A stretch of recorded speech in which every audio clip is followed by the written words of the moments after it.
En République démocratique du Congo, une délégation de 15 membres du Conseil de sécurité des Nations Unies est attendue aujourd'hui à Kinshasa pour une visite de 3 jours qui vise à faire avancer le dialogue entre pouvoir et opposition et apaiser quelque peu le climat politique alors que les manifestations sont toujours interdites dans la capitale notamment.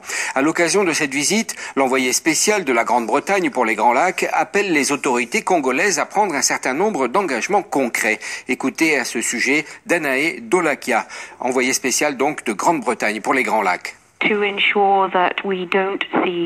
éviter qu'il y ait une flambée de violence le 19 décembre prochain, le plus important est de s'assurer que l'accord qui a été trouvé le 18 octobre soit ouvert à plus de signataires pour aboutir à un accord plus inclusif. Je pense que le rôle de l'Église est très important pour cela et j'espère que la délégation du Conseil de sécurité pourra encourager les Congolais à ce qu'un compromis, une solution soit trouvée.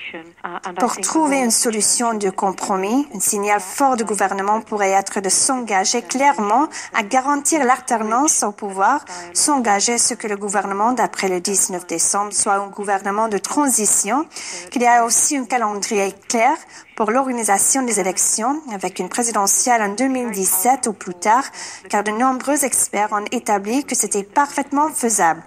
Que les poursuites contre les prisonniers politiques soient abandonnées, qu'il n'y ait pas de nouvelles arrestations et que la liberté d'expression soit respectée. Et enfin, qu'un solide mécanisme soit mis en place pour s'assurer que tous les points sur lesquels se seront mis d'accord seront ensuite appliqués. C'était la diplomate britannique Danae Dolakia, jointe au téléphone par Léa Lisa Westerhoff.